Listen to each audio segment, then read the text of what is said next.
cái nhiều đó thì sky lớn rồi sơn ơn na thằng chị nó còn cao bùi con ơi lại nó có nhận cái ót có bùi cái làng gì nó nhận cái to cái làng nhí mà người xong thì họ đấy သူပြောတာကိုကျွန်တော်တို့အတူတူနားထောင်ကြည့်အောင်ဗျအခုကြာရင်ကျွန်တော်ပြောမယ်ဟုတ်ပြီလား မြန်မာနိုင်ငံမှာနေထိုင်တဲ့ဘယ်သူမှဆိုအားလုံးကတိုင်းရင်းသားပဲခင်ဗျားတို့ရဲ့ပါဇက်ထန်းနေတိုင်းရင်းသားတွေအဲ့ဒီတိုင်းရင်းသားတွေမင်းတို့တိုင်းရင်းသားတွေလို့ပြောနေကြတဲ့ကွာခင်ဗျားတို့တွေကလူမျိုးကြီးဝါဒသမားတွေပဲအဲ့ဒါကြောင့်မလို့မြန်မာနိုင်ငံမှာလေဘယ်တော့မှဒီမိုကရေစီဆိုတာလည်းမပြောနဲ့ဖက်ဒရယ်ဆိုတာအဝေးကြီးပဲကျွန်တော်ရဲ့ဗီဒီယိုတွေမှာဒီလိုအကြောင်းအရာတွေကိုသိပြီးတော့မှမတင်ချင်လို့ပဲကျွန်တော်စာတူလေးတွေဖတ်ပြတယ်ကြပြလေးတွေဖတ်ပြတယ်ဒီအကြောင်းအရာလေးပဲကျွန်တော်ပြဒါပေမဲ့အဲ့ဒီရဲ့တိုင်းရင်းသားတွေက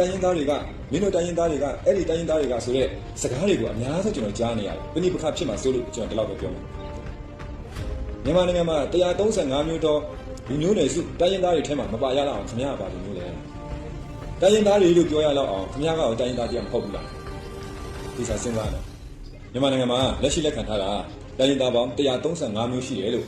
သတ်မှတ်ထားတယ်လက်ခံထားတယ်။ဒါပေမဲ့တချို့သောပညာရှင်တွေကဒီထက်မကလည်းတခြားသောမျိုးနယ်စုတခြားသောတိုင်းရင်းသားတွေမြန်မာနိုင်ငံမှာအများကြီးရှိနေတယ်လို့ပြောထားတယ်။အဲ့ဒီခက်မှာကချင်၊ကယား၊ကရင်ချင်းဗမာမွန်ရခိုင်ရှမ်းဒီလူမျိုးနယ်စုတွေကလူကြီးအများဆုံးသောမျိုးနယ်စုတွေဖြစ်တယ်။ပြောချင်တယ်ဆိုရင်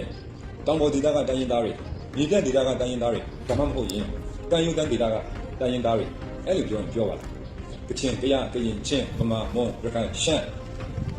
ပြီးတော့မှအခြားသော135မျိုးသောတိုင်းရင်းသားမျိုးနယ်စုအတူတကွမြန်မာနိုင်ငံမှာသူပြောတာနားထောင်ပြီးပြီဆိုတော့အခုကျွန်တော်ပြောမယ်ဗျပြားဟာသူ့ဝိရဟာဆေးဘက်ဝင်ပါတယ်လို့ဘယ်တော့ခါမှမပြောဘူးဗျဒီလိုပဲခလုတ်တိုင်းပြီလို့နာကျင်သွားတဲ့ခြေတော့တိုက်မိတဲ့ခလုတ်ကိုကျွန်တော်တို့ဒေါသဖြစ်ကြတယ်ဒါပေမဲ့နောက်တစ်ခါမတိုက်မိအောင်ကိုဆင်ကျင်လိုက်တာဂယုစိုက်လိုက်တာအသိပညာပဲဗျโอเคအခုသူပြောတာနားထောင်ပြီးပြီဆိုတော့ကျွန်တော်ပြောတော့မယ်ဟုတ်ပြီလားပထမတစ်ချက်ကျွန်တော်တို့မြန်မာနိုင်ငံမှာနေထိုင်တဲ့လူအားလုံးဟာတိုင်းရင်းသားတွေပဲဒီချက်ကိုပြောမယ်။ဒါကလုံးဝကိုမှားပါတယ်ဗျ။ကျွန်တော်တို့မြန်မာနိုင်ငံမှာလက်ရှိနေထိုင်တဲ့လူအားလုံးဟာတိုင်းရင်းသားတွေပဲဆိုတဲ့စကားလုံးဝမှားပါတယ်။နိုင်ငံသားနဲ့တိုင်းရင်းသားလုံးဝမတူပါဘူးဗျ။နိုင်ငံသားကနိုင်ငံသားအခွင့်အရေးရှိတယ်လို့တိုင်းရင်းသားဆိုတာကမွေးရပါအခွင့်အရေးဖြစ်တယ်။နိုင်ငံသားအခွင့်အရေးနဲ့တိုင်းရင်းသားအခွင့်အရေးဆိုတာလည်းလုံးဝကိုမတူညီပါဘူး။ဒါကြောင့်ကျွန်တော်တို့မြန်မာနိုင်ငံမှာလက်ရှိနေထိုင်တဲ့လူအားလုံးဟာတိုင်းရင်းသားတွေပဲဆိုတဲ့စကားကလုံးဝကိုမှားပါတယ်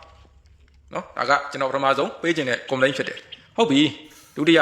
ဒီကိုပြောရတဲ့အထက်မှာမင်းတို့တိုင်းရင်းသားတွေက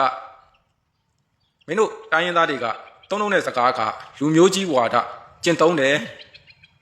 ဒီလိုပြောသွားတယ်ပေါ့ဗျာမှန်ပါတယ်ကျွန်တော်တို့နိုင်ငံမှာလူမျိုးရေးခွဲခြားတာကောင်းတဲ့လက္ခဏာမဟုတ်ပါဘူးအဓိကလိုအပ်နေတာကကျွန်တော်တို့နိုင်ငံမှာညီညွတ်ရေးဖြစ်တယ်ကျွန်တော်တို့နိုင်ငံအေးချမ်းမှုဆိုရင်ညီညွတ်ဖို့အရေးကြီးတယ်မှန်ပါတယ်မင်းတို့တိုင်းရင်းသားတွေကဒီလိုသုံးလိုက်တဲ့အပေါ်မှာလူမျိုးကြီးဝါဒကျင့်သုံးနေဆိုရင်ဗမာတွေရဲ့ရင်ပတ်တဲ့နှလုံးသားထဲမှာစူးနေတဲ့အစူးကိုလည်း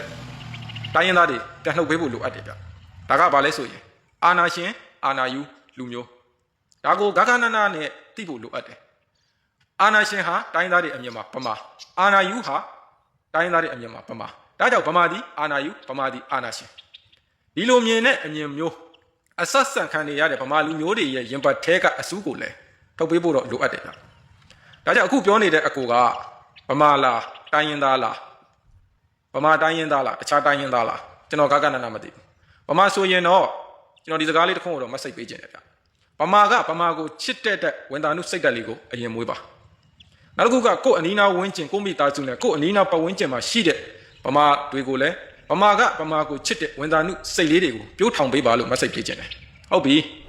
အကိုကတိုင်းမဟုတ်တယ်ဘူးမဟုတ်တယ်ဘူးမင်းကတော့မဟုတ်တယ်ဘူးနာမဟုတ်တယ်ဗမာတွေဟာအာနာရှင်တွေဗမာတွေဟာအာနာယူတွေ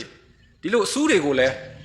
နှုတ်ပေးဖို့လိုအပ်တယ်နာထောင်ပြီးတော့တစ်ချက်လောက် comment လာပြီလားမှန်တရားနာထောင်ပြီးတော့တစ်ချက် comment လာပြီနော်အဲ့ဒါမှတရား comment လာပြီနော်ကောင်းကြည့်လိုက်